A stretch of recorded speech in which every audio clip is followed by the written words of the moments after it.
this video, we'll discuss about the prenatal embryology of maxilla. So, around the fourth week of intrauterine life, around the fourth week of intrauterine life, there is a prominent bulge which appears on the ventral surface of embryo corresponding to developing brain. Below this bulge, there is a shallow depression which corresponds to the primitive mouth or the stomodium. Floor of stomodium is formed by bucco-pharyngeal membrane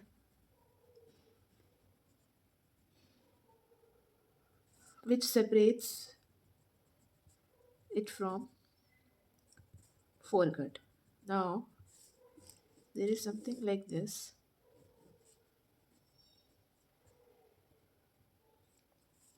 This is the mesenchyme covering the forebrain. This is the foregut, developing brain. This is the bucco-pharyngeal membrane, and this is the developing stomodium. Now, around the fourth to fifth week of intrauterine life, what we observe is there is the formation of the five branchial arches.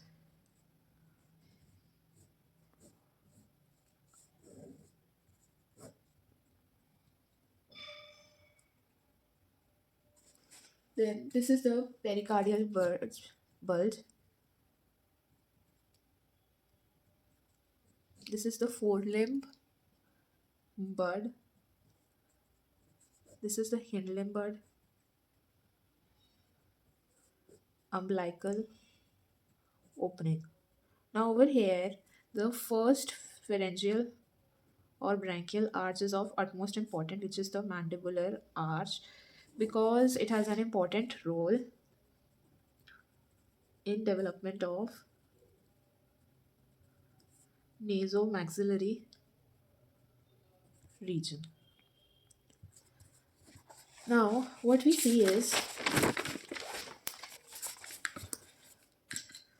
the mesoderm covering the developing forebrain. It proliferates and forms a downward projection that overlaps the upper part of stomodium. This downward projection is nothing but the frontonasal process. Now, after we can show it in this way. This is the developing stomodium, alright. Now, this frontonasal process will further divide, and we will see that now it is overlapped by frontonasal process, stomodium. Now, we will see that the mandibular arches, what we will see is there is going to be something like this. This is the frontonasal process, this is the mandibular arches, and this is the pericardium. What we will see is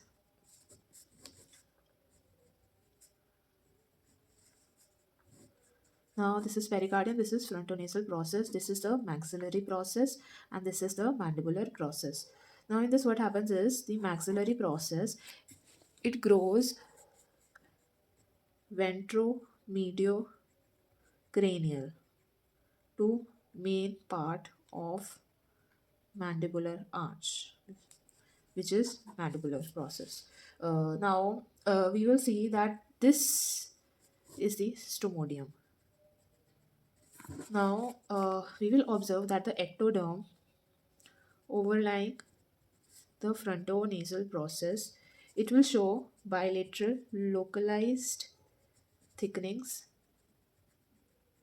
above stomodium, which is called as nasal placodes.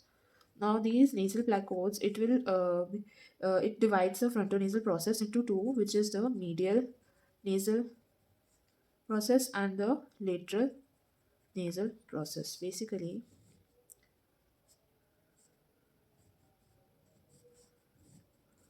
these are the nasal placode.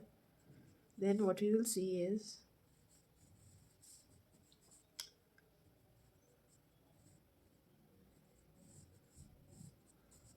now over here, these are the nasal placodes. This and this is lateral nasal process. This is medial or median nasal process. This is mandibular process. This is the maxillary process. And this is pericardium. Alright, now what we will see is the mandibular process. It grows medially. They will grow medially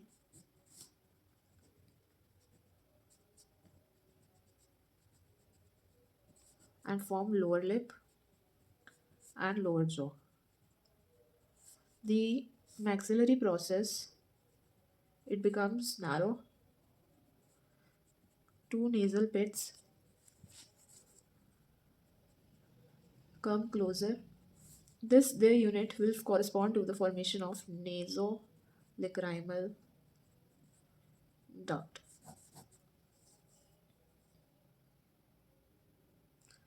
But we were talking about maxilla. So how is maxilla formed? The nasomedial process, it pushes the frontal prominence and fuses with the maxillary process, and then it forms upper jaw. Now we'll discuss about the ossification of maxilla,